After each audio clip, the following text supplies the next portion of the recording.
राष्ट्रवादी काँग्रेसचे ज्येष्ठ नेते माननीय आर पाटील साहेब आपल्याबरोबर आहेत। आता त्यांचा प्रचार अगदी जोराने सुरू आहे। त्यांना आपण प्रश्न विचारूया। आबा, आज प्रथमतः आपला अर्ज हा बाद करण्याचा प्रयत्न आणि नंतर मोदीजींची सभा, यामधून आपल्याला असं वाटतं का की आपल्याला घेरण्याचा प्रयत्न केला जातो? आता भारतीय जनता पार्टीच्या विरोधात मी राज्यभर काहूर उठवतोय, टीकेची झोड उठवतोय। मागल्या 10 वर्षामध्ये माझ्या पक्षाने, माझ्या मतदारसंघातल्या दिलेल्या लोकांनी जी ताकद दिली तिचा परिणाम म्हणून आज ज्या स्थानावर आहे, मी ज्या पद्धतीने माझ्या पक्षासाठी काम करतो ते बघितल्यानंतर भाजपने टार्गेट करणं हे स्वाभाविक आहे। आज देशाच्या पंतप्रधानांना तालुक्याच्या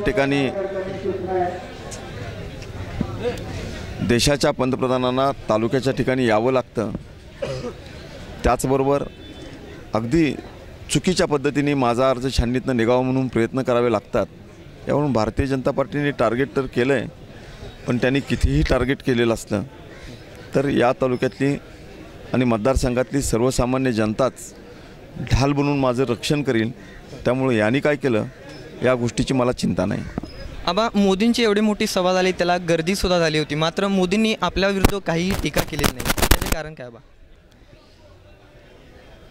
त्याचं प्रमुख कारण आहे की गृहमंत्री म्हणून काम करताना काय अडचणी असतात, काय मर्यादा असतात, ह्या कदाचित मोदी साहेबांना माहीत असाव्यात।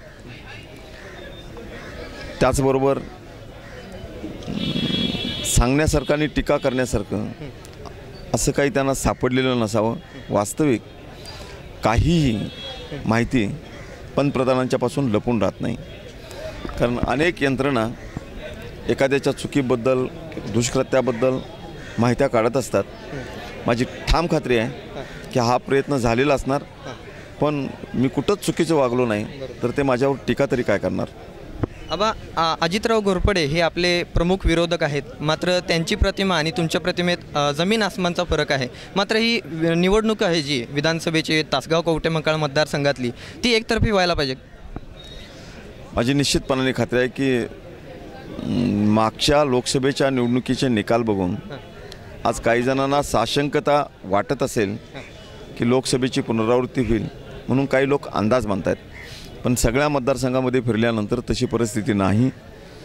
आमूलाग्र चेंज आहे। लोकांनी त्यावेळी घेतलेला तो निर्णय होता आणि लोक असे प्रत्येक निवडणुकीमध्ये वेगवेगळे निर्णय घेत असतात।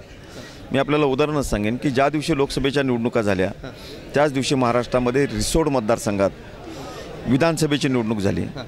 आता त्या विधानसभा क्षेत्रामध्ये लोकसभेला भाजपचा उमेदवार 25,000 मतांनी पुढं होता, तो निवडून आला, पण त्या विधानसभा क्षेत्रामध्ये पोटनिवडणुकीत काँग्रेसचा उमेदवार 12,000 मतांनी निवडून आला। म्हणजे लोकांनी एकाच वेळी केलेल्या मतदानामध्ये लोकसभेसाठी भाजपला मतदान दिलं आणि विधानसभेसाठी काँग्रेसला मतदान दिलं। आणि लीड म्हणाल तर लोकसभेसाठी भाजपचं लीड 25,000 आणि विधानसभेसाठी काँग्रेसचं लीड त्याच दिवशी तिथंच झालेल्या मतदानात 12,000। म्हणजे संदर्भ बदलला तर लोकांची मतं देण्याची भूमिकासुद्धा बदलते। लोकसभेसाठी वेगळे निर्णय, विधानसभेसाठी वेगळे निर्णय असू शकतात। जे तिथं घडलं त्याच्यापेक्षा अतिशय वेगळं आणखी तासगाव तालुक्यामध्ये घडू शकेल।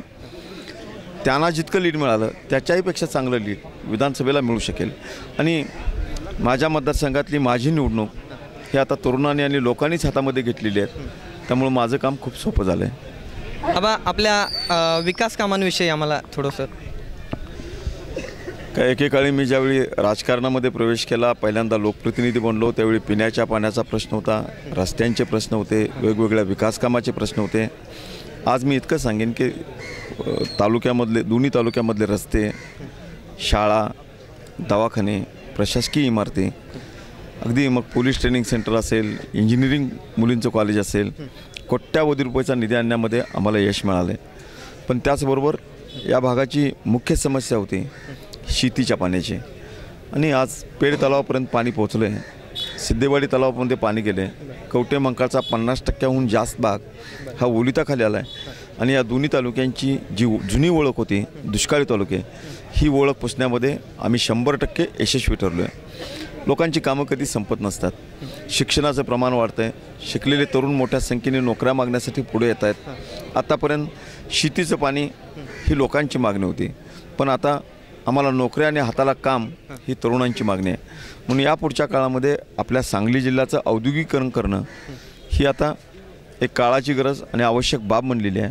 आणि माझी निश्चितपणाने खात्री आहे की आत्तापर्यंत माझ्या ज्या ओळखीपाळखी झालेली आहेत, मग उद्योगपतींच्या असतील, मुंबईमध्ये असतील, जे काही संबंध आलेले आहेत त्याचा फायदा घेऊन आपल्या भागामध्ये आता पाणी उपलब्ध झालं आहे, माळरानाच्या जमिनी आहेत, त्याचा आधार घेऊन एखादी चांगली MIDC करणं आणि तरुणांच्या हाताला काम आणि नोकऱ्या देणं या कामाला आम्ही प्राधान्य देऊ. आबा, शेवटचा प्रश्न, आपल्या मतदारांना काय संदेश द्याल? मतदारांनी महाराष्ट्राचं पुरोगामीपण जोपासण्यासाठी शेती, शेतकरी, दलित, आदिवासी, महिला यांना केंद्रबिंदू मानून काम करण्यासाठी आणि सगळं राज्य एकसंघ ठेवून सगळ्या जाती धर्मांना बरोबर घेऊन उपेक्षितांना न्याय देण्यासाठी राष्ट्रवादी काँग्रेसला समर्थन दिलं पाहिजे. सगळ्या राज्याला आपला वाटेल असा पवारसाहेबांच्या सारखा दिग्गज नेता हा आज अन्य पक्षांच्या तुलनेमध्ये महाराष्ट्रात राष्ट्रवादी काँग्रेस पक्षाजवळच आहे. महाराष्ट्र आपण त्यांच्या पाठीशी उभा केला पाहिजे. आणि आजपर्यंत विकास कामामध्ये नेहमीच पहिल्या स्थानावर असलेला महाराष्ट्र भविष्यामध्ये सुद्धा पहिल्या स्थानावर राहण्यासाठी सुद्धा आपल्याला खूप स्पर्धा करावी लागणार आहे. ती स्पर्धा करण्याची हिंमत आणि ताकद राष्ट्रवादी काँग्रेसच्या नेत्यांच्यामध्ये आणि कार्यकर्त्यांच्यामध्ये आहे. म्हणून लोकांनी राष्ट्रवादी काँग्रेसला समर्थन दिलं पाहिजे. आबा, धन्यवाद सी न्यूजशी चर्चा केल्याबद्दल.